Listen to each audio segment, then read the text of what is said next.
여러분 안녕하세요. 한국정보화진흥원 인터넷윤리 전문 강사 강민정입니다. 여러분은 하루를 무엇으로 시작하시나요? 그렇지 않은 분도 계시겠지만 저는 하루를 스마트폰과 함께 시작합니다. 뉴스를 검색하고 날씨도 체크하고 외출할 때는 길찾기 앱으로 교통편도 검색합니다. 쇼핑이나 금융거래 등 대부분의 생활을 인터넷을 통해 하고 있는데요. 이렇게 우리 생활 깊숙이 들어와 있는 인터넷, 어떻게 하면 좀 더 편리하고 안전하게 이용할 수 있을까요? 강의에 들어가기에 앞서 먼저 여러분의 인터넷 이용 습관을 점검해 보겠습니다. 여러분은 10가지 중에 몇 가지나 해당되시나요? 여러분은 지금 인터넷을 잘 사용하고 계신가요?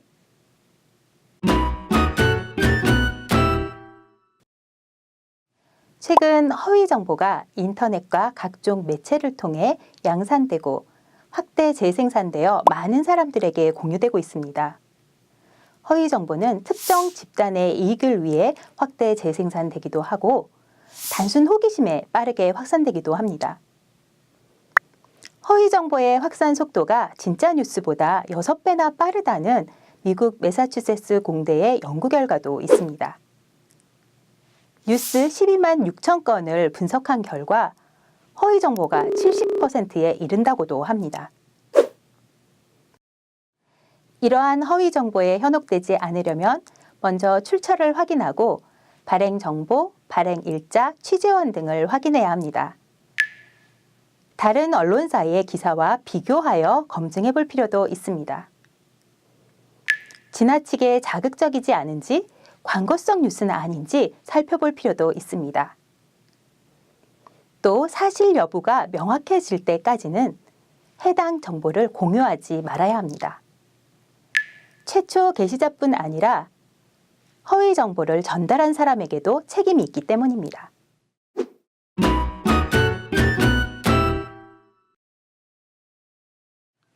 최근 많은 연예인들이 인터넷상의 악성 댓글에 대하여 엄정하게 대처하겠다고 밝히고 있습니다. 연예인이라면 의뢰 감수해야 할 몫이라고 생각했던 과거와는 많이 달라진 모습입니다. 인터넷상에 게시된 글은 그 파급력이 큰 만큼 좀 더 신중하게 작성되어야 합니다.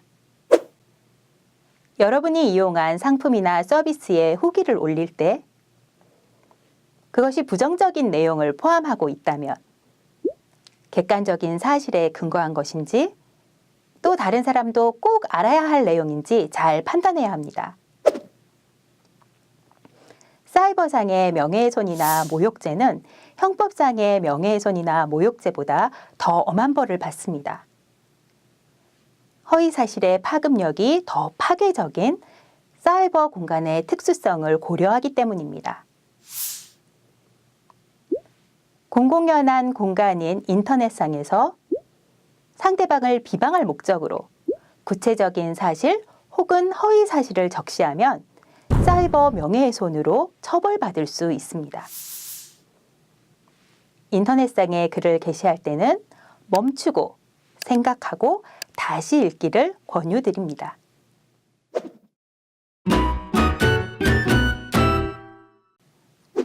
외국인이나 여성에 대한 혐오 표현은 어떨까요? 감정적으로 싫어하는 것을 넘어 특정 집단에 속한 사람들의 고유한 정체성마저 부정하거나 차별하는 것이 혐오 표현입니다. 싫어하는 것도 존중받아야 한다고 주장하시는 분도 있습니다만 인터넷상에서 특정 집단을 공격하는 행동은 단순히 개인적으로 싫어하는 것을 넘어선 행동입니다. 인터넷상의 혐오 표현이 만연하면 우리 사회도 황폐해집니다. 건전한 비판 의식과 상호 존중을 장착한 행동하는 시민이 더 늘어야 하는 이유입니다.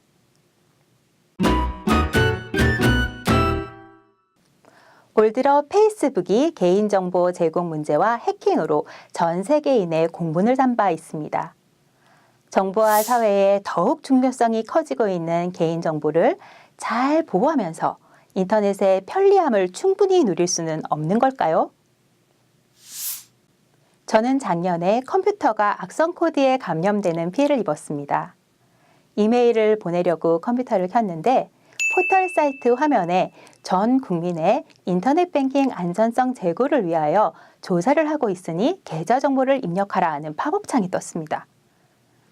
수상함을 느끼고 한국인터넷진흥원 인터넷 관련 상담센터인 118에 문의했더니 악성 코드에 감염되었습니다 하는 대답을 들었습니다. 컴퓨터에 유료 보안 프로그램을 사용하고 있었지만 침투한 악성 코드가 보안 업데이트를 막았던 것입니다. PC 원격 점검 서비스로 악성 코드는 제거했지만 컴퓨터를 복구하느라 한동안 홍역을 치러야 했습니다. 그 사건 후로 저는 한국인터넷진흥원의 권고대로 보안 프로그램을 자동 업데이트로 설정해 두고 정기적으로 정밀 검사를 하게 되었습니다. 특히 가족이 함께 컴퓨터를 사용하는 경우 보안에 둔감한 가족 구성원이 안전하지 않은 사이트를 방문하거나 앱을 다운받는 경우가 있습니다. 함께 컴퓨터를 사용하시는 가족이 보안 업데이트를 확인하는 등 좀 더 보안에 신경 쓰신다면 가족 모두가 안전하게 인터넷을 이용하실 수 있을 것입니다. 아직도 피싱이나 스미싱, 파밍을 당하는 사람들이 있나? 하고 생각하시겠지만 사이버 사기에 대한 시민의식이 높아진 만큼 사이버 사기도 진화하고 있습니다. 최근에는 불특정 다수가 아닌 특정한 개인이나 회사를 공격하는 스피어 피싱이나 타겟형 스미싱이 유행하고 있습니다. 청년층에게는 학자금 대출이나 장학금 관련으로 30, 40대에게는 주택 관련 대출이나 돌잔치 초대장으로 공격하고 있습니다. 부끄럽게도 저도 스미싱 피해를 당할 뻔했는데요. 여름 휴가지에서 사용할 물건을 인터넷으로 미리 주문하고 휴가를 떠났습니다. 도착 후에 주소가 불명이니 확인하라는 문자와 함께 URL을 받았습니다. 평소라면 당연히 스미싱을 의심했겠지만 한 번도 배송시키지 않았던 낯선 장소로 배송을 시켰기에 아무런 의심을 하지 않았습니다. URL을 눌러 접근하려 했는데 자꾸 차단이 되면서 접근이 되지 않았습니다. 그제야 이상하다고 느끼고 주문했던 쇼핑몰로 배송 조회를 해보니 아무 문제 없이 배송 중에 있었습니다. 스마트폰에 깔려있던 보안 프로그램이 악성 URL로의 접근을 차단하여 다행히 피해는 입지 않았지만 지금 생각해도 등골이 오싹해지는 순간입니다. 이처럼 내 상황과 딱 들어맞는 스미싱을 받게 되면 나도 모르게 판단력이 흐려지고 피해를 입게 되는 경우가 있습니다. 제 사례를 통해서 알 수 있듯이 스마트폰에도 보안 프로그램 설치와 업데이트는 필수입니다. 스마트폰으로 금융거래 등 다양한 결제 서비스를 이용하시는 분들이 많으실 텐데요. 스마트폰이 편리한 만큼 보안에도 더 각별한 주의를 기울여야 합니다. 여러분 와이파이 많이 이용하시지요? 우리나라는 무료로 제공되는 와이파이가 많아 매우 편리합니다. 데이터 이용이 많은 젊은 층뿐 아니라 통신요금을 절약하고자 하시는 중장년층도 와이파이를 선호하십니다. 그러나 무료로 제공되는 와이파이는 보안에 취약한 면이 있습니다. 드물게는 해커들에게 이미 장악되어 있거나 개인정보 탈취를 목적으로 해커가 놓은 덫일 수도 있습니다. 인터넷 뱅킹 등 중요한 업무는 무료 와이파이보다는 LTE망을 이용하시는 것이 안전합니다.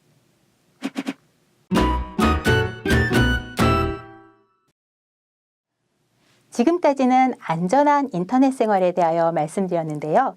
이제부터는 즐거운 인터넷 생활에 대하여 말씀드리려고 합니다. 스마트폰 가입자 4천만 시대, 스마트폰은 이제 전 세대가 사용하는 소통의 도구가 되었습니다. 청소년, 부모, 조부모 세대까지 스마트폰으로 소통하게 되면서 편리함도 있지만 불편함도 생기고 있습니다. 세대 간의 SNS 사용 문화가 다르기 때문에 갈등도 늘고 있습니다. 여러분의 댁에는 카톡방이 있으신가요? 카톡은 가족끼리 함께 사용하는 단체 채팅방입니다. 가족의 소통과 친목을 위해서 만들어진 카톡방 때문에 가족끼리 서운함과 불편함이 생기기도 하는데요. 행복한 카톡방 운영을 위해 지켜야 할 예의는 무엇이 있을까요? 먼저 여러 사람이 함께 사용하는 단체 채팅방에서 구성원과 관계없는 이야기는 지양해 주세요. 아무리 좋은 말도 구성원과 관계없는 이야기는 스팸으로 느껴질 수 있습니다. 정치나 종교 등 민감한 주제는 단체 채팅방보다는 얼굴을 마주하고 이야기 나누면 오해를 줄일 수 있습니다. 또 다른 구성원과 나의 생활 리듬이 다를 수 있어요. 아침 일찍 일어나시는 분도 계시고 밤 늦게까지 깨어있는 분도 계십니다. 단체 채팅방을 이용할 때는 너무 이른 시간이나 늦은 시간은 피하는 센스가 필요합니다. 아무리 가족이라도 지나친 사생활 간섭은 부담스럽습니다. 사적인 충고나 질문은 개톡, 개인 채팅방을 이용해 주세요. 단체 채팅방에 글 올리고 얼른 다 보지 않는다고 서운해하지도 않기로 해요. 문자나 SNS는 즉각적인 답이 없을 수도 있습니다. 문자나 SNS를 한꺼번에 모아서 확인하는 사람도 많거든요. 급한 용무라면 전화를 이용하면 어떨까요? 자녀 세대는 문자나 SNS가 익숙하지만 부모님 세대는 아직 전화가 익숙하신 분이 더 많습니다. 문자나 SNS로 자주 소통하더라도 자녀의 목소리를 더 자주 들려드린다면 가족 간의 사랑도 더 깊어질 것입니다. 너무 많은 단체 채팅방으로 피로감을 호소하시는 분들도 늘고 있습니다. 여러 사람의 의견을 모으거나 단체로 공지할 내용이 있을 때 단체 채팅방은 매우 유용합니다. 그러나 한꺼번에 수십 혹은 수백 개의 글이 달리는 것을 보면 마음이 답답해지기도 합니다. 단체 채팅방은 목적에 맞게 사용하는 스마트함이 필요합니다. 인터넷은 이제 우리 생활에 없어서는 안 될 도구가 되었습니다. 인터넷에 기반한 많은 기술들이 개발되어 우리 삶을 더욱 풍요롭게 할 것입니다.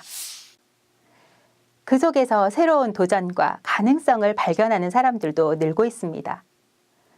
이전에는 없던 직업, 취미, 문화, 오락이 생겨나고 앞으로 더 늘어나겠지요. 가능성의 공간인 인터넷 윤리의식을 장착한 시민이 늘어날 때 더 큰 가능성의 공간이 될 수 있습니다. 여러분 함께 해 주실 거죠?